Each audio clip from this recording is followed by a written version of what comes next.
क्या हाल है आप सबके।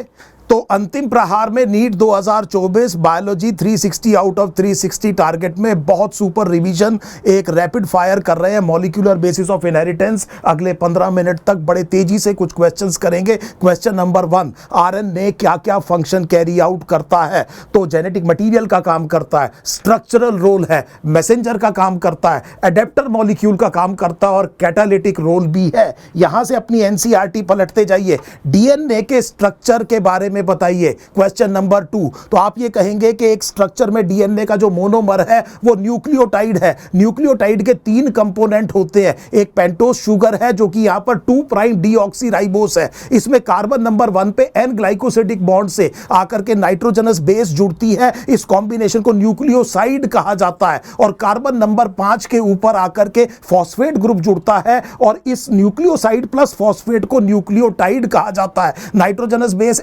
एडिनिन होगी, एडिनोसिन न्यूक्लियोसाइड होगा और न्यूक्लियोटाइड जो कि न्यूक्लियोसाइड मोनोफॉस्फेट होगा उसे एडिनाइलिक एसिड कहेंगे। क्वेश्चन नंबर 3, ये न्यूक्लियोटाइड आपस में कैसे जुड़ते हैं। फॉस्फोडाइएस्टर बॉन्ड से जुड़ते हैं। इसकी डायरेक्शन क्या है। The direction of phosphodiester bond is 3 prime to 5 prime. इतनी बात आपको समझ में आ गई। क्वेश्चन नंबर 4 वो आपसे ये पूछेंगे कि ये बताइए कि डीएनए का जो डबल हेलिक्स मॉडल है इसके सेलिएंट फीचर क्या क्या है। So it is a double helix है। दोनों जो स्ट्रैंड्स हैं वो एक दूसरे के एंटी पैरेलल है, कॉइल्ड है राइट हैंडेड मैनर के अंदर। बैकबोन बना है ऑल्टरनेट शुगर और फॉस्फेट का, नाइट्रोजनस बेसिस इनवर्ड्स है। इसके अलावा आप ये कहेंगे इसका जो पिच है वो 3.4 नैनोमीटर है और एक मेजर ग्रूव में 10 बेस पेयर है। 2 बेस पेयर के बीच में जो डिस्टेंस है वो एक्चुअली 0.34 नैनोमीटर है और इसका जो डायमीटर है वो यूनिफॉर्म है, वो 2 नैनोमीटर है और हर असेंट पर एक बेस पेयर मुड़ता है 36 डिग्रीज पे ताकि 10 बेस पेयर 360 डिग्रीज पर घूम जाए और कॉम्प्लीमेंट्री बेस पेयरिंग होती है। Question number 5, complementary base pairing का मतलब क्या है। कॉम्प्लीमेंट्री बेस पेयरिंग का मतलब है कि प्यूरीन हमेशा पायरिमिडीन से और पायरिमिडीन हमेशा प्यूरीन से बेस पेयर करेगा। उसमें भी स्पेसिफिसिटी है। एडिनिन बेस पेयर करेगा थाइमीन से, इनके बीच में 2 हाइड्रोजन बॉन्ड बनते हैं, डबल नहीं। और ग्वानिन और साइटोसिन के बीच में 3 हाइड्रोजन बॉन्ड बनते हैं, इसे ट्रिपल बॉन्ड मत कहिएगा। और इसीलिए अगर हम कह रहे हैं कि एक डबल स्ट्रैंडेड डीएनए में अगर 20% एडिनिन है तो 20% थाइमीन होगा और इसका मतलब 30% साइटोसिन और 30% ग्वानिन होगा। क्वेश्चन नंबर 6, 2 सबसे इंपॉर्टेंट डिफरेंस बताइए डीएनए और आरएनए के स्ट्रक्चर में। सो एक डिफरेंस तो यह है कि उनमें जो पेंटोस शुगर है वो डीएनए में 2 प्राइम डीऑक्सीराइबोस शुगर है और राइबोस शुगर है आरएनए में। और इसके अलावा जो नाइट्रोजनस बेस है वो पायरिमिडीन में एक चेंज है। जहां पर थाइमीन है डीएनए में वहां पर यूरासिल है आरएनए में और यूरासिल में ही मॉडिफिकेशन से थाइमीन बनता है। 5 मिथाइल यूरासिल को ही हम क्या कहते हैं, थाइमीन कहते हैं। यह क्वेश्चन आपसे पूछा जा सकता है। इसके अलावा central dogma of molecular biology question number 6 किसने दिया, इसका मतलब क्या है। यह दिया बेटे फ्रांसिस क्रिक ने। इसका मतलब यह है कि लिविंग सेल के अंदर जेनेटिक इंफॉर्मेशन किस तरह से फ्लो करती है। स्टोरेज मॉलिक्यूल कौन है, डीएनए। डीएनए अपना रेप्लिका बना सकता है। डीएनए की टेम्पलेट पर आरएनए का सिंथेसिस होता है। All major cellular RNAs are synthesized on the template of DNA. This is a very important thing. देखिए बेटे डीएनए की लैंग्वेज भी न्यूक्लियोटाइड की लिखी है, उसका नाम है डीऑक्सीराइबो न्यूक्लियोटाइड्स। आरएनए की लैंग्वेज भी न्यूक्लियोटाइड की लिखी है, उसका नाम है राइबो न्यूक्लियोटाइड्स। क्योंकि लैंग्वेज सेम है, थोड़ा सा वेरिएंट है, इसीलिए इसको ट्रांसक्रिप्ट कहा जाता है। साधारण भाषा में कहूं तो ट्रांसक्रिप्शन इसलिए कहते हैं क्योंकि लैंग्वेज करीब करीब सेम है, स्लाइट वेरिएंट है, एक तरह की नकल हो गई। लेकिन अगले स्टेप में जब मैसेंजर आरएनए की मदद से आप प्रोटीन बनाते हैं तो लैंग्वेज चेंज हो जाती है और लैंग्वेज चेंज हो जाती है तो it becomes a language of amino acid और इसीलिए इस वाले स्टेप को ट्रांसलेशन कहा जाता है। आरएनए भी अपने आप को रेप्लिकेट कर सकता है, ये याद रखिएगा। आरएनए मैं आपको बता चुका हूं कि जेनेटिक मटेरियल की तरह काम करता है, प्रोटीन नहीं करेगा क्योंकि प्रोटीन अपने आप को रेप्लिकेट नहीं कर सकता। आगे चलते हैं बेटे क्वेश्चन नंबर 7, इतने लंबे डीएनए को कैसे पैकेज करें एक सेल के अंदर, एक यूकैरियोटिक सेल में न्यूक्लियस के अंदर कैसे रखे। तो आप पहले तो ये बताइए कि ह्यूमन जो डीएनए है, ह्यूमन डीएनए की जो लेंथ है उसके सोमैटिक सेल में वो करीब 2.2 मीटर हो जाएगी, जीनोमिक डीएनए में करीब 1.11 बेटे मीटर होगी। तो एक सोमैटिक सेल में 2 सेट ऑफ क्रोमोसोम होते हैं, 2.2 होगा। इसको हमें कंडेंस करना पड़ेगा, पैकेज करना पड़ेगा। सो क्वेश्चन नंबर 8 ये है कि पैकेज के लिए कौन से प्रोटीन्स इस्तेमाल किए जाएंगे। So these proteins they are called as histones. इन हिस्टोन्स की कैरेक्टरिस्टिक फीचर क्या होगी, क्योंकि डीएनए नेगेटिव चार्ज है, इनके ऊपर पॉजिटिव चार्ज होना चाहिए, क्योंकि डीएनए एक एसिड है। इसको पैकेज करने के लिए जो आप प्रोटीन इस्तेमाल करेंगे वो बेसिक होने चाहिए। बेसिक कैसे हो सकते हैं, अगर उनमें बेसिक अमीनो एसिड्स की बेटे प्रीपोंडरेंस हो। वो कौन कौन से अमीनो एसिड हैं, एक लाइसीन और एक आर्जिनिन। जब पैकेज करते हैं तो डीएनए प्लस प्रोटीन को क्या कहते हैं, क्वेश्चन नंबर 9, और इसकी अलग अलग स्टेजेस बताइए। डीएनए प्लस प्रोटीन को बेटे कहते हैं क्रोमैटिन,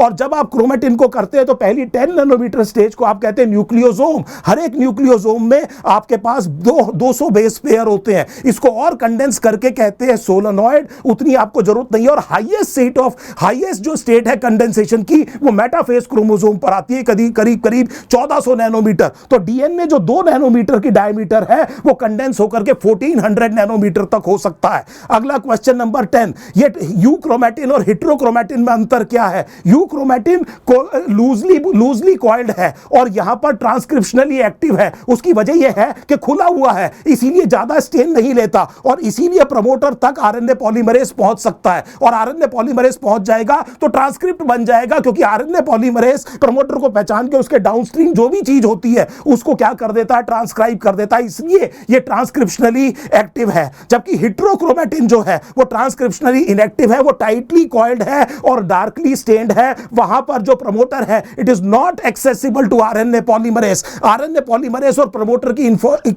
इंपॉर्टेंस को पहचानिए। क्वेश्चन नंबर 11 आपसे यह भी पूछा जा सकता है कि क्या इससे आप मॉलिक्यूलर बेसिस ऑफ डिफरेंशिएशन बता सकते हैं। सो दो आपकी बॉडी के सेल, से फॉर एग्जांपल एक सेल लिवर का है और एक पैंक्रियास का, beta cells of islets of Langerhans of pancreas है। दोनों में इंसुलिन की जीन है, लेकिन एक जगह पर इंसुलिन की जीन काम कर रही है, एक जगह पर काम नहीं कर रही है। यह है मॉलिक्यूलर बेसिस ऑफ इनहेरिटेंस। कुछ जगह पर जीन को इनएक्टिवेट कर दिया जाता है, वहां पर वो जीन काम नहीं करेगी। दूसरे सेल में जीन प्रेजेंट है लेकिन काम कर रही है, और यहां पर प्रेजेंट है और काम नहीं कर रही है। इस तरह से डिफरेंशिएशन किया जाता है। डिफरेंशिएशन करने के दो तरीके हैं। एक तरीका तो यह है कि हेटेरोक्रोमेटाइज कर दीजिए जहां पर जीन को इनएक्टिव करना है। दूसरा तरीका वो जो आपने बायोटेक्नोलॉजी में देखा है कि किस तरह से बैक्टीरिया अपने रेस्ट्रिक्शन एंडोन्यूक्लियस से अपने ही डीएनए को बचाता है। मिथाइलेशन कर दीजिए प्रमोटर को इनएक्सेसिबल कर दीजिए आरएनए पॉलीमरेज के लिए। सो ये यहां से क्वेश्चन मैंने आपको 11 क्वेश्चन करा दिए। अब 12वां क्वेश्चन समझिए। ये जो जेनेटिक मटेरियल जब हो रहा था, ग्रिफिथ करना क्या चाहते थे, ग्रिफिथ करना क्या चाहते थे, हो क्या गया, कैसे ये सेरेंडिपिटी है। सो ग्रिफिथ एक डॉक्टर हैं, वो स्पेनिश फ्लू के लिए एक वैक्सीन बनाना चाह रहे थे। वो चाह रहे थे कि ये जो निमोनिया होता है, स्ट्रेप्टोकोकस निमोनिया से, डिप्लोकोकस निमोनिया से, या कई बार न्यूमोकोकस कहते हैं, उसके खिलाफ एक वैक्सीन बनाना चाह रहे थे। वो बिल्कुल भी उनका मकसद नहीं था जेनेटिक्स की स्टडी का। उन्होंने डिस्कवर किया प्रोसेस ऑफ बैक्टीरियल ट्रांसफॉर्मेशन, और ये डिस्कवर किया कि ये प्रोसेस ऑफ बैक्टीरियल ट्रांसफॉर्मेशन एक परमानेंट जेनेटिक चेंज है। ध्यान से समझ लीजिए, ग्रिफिथ ने नहीं बताया कि ट्रांसफॉर्मिंग प्रिंसिपल डीएनए है। ग्रिफिथ ने बिल्कुल ये नहीं कहा कि डीएनए जेनेटिक मटेरियल है। डीएनए जेनेटिक मटेरियल है, ये आगे पता चलेगा। ग्रिफिथ ने केवल ये बताया कि एक प्रोसेस है जिसमें बैक्टीरियल सेल बाहर से डीएनए उठा रहा है। इस हॉरिजॉन्टल जीन ट्रांसफर को ट्रांसफॉर्मेशन कहते हैं। क्वेश्चन नंबर 13, क्या बैक्टीरिया में कोई और तरीका है जिससे हॉरिजॉन्टल जीन ट्रांसफर हो सकती है। तो आप कहेंगे वायरस के थ्रू भी हो सकता है, इसे ट्रांसडक्शन कहते हैं,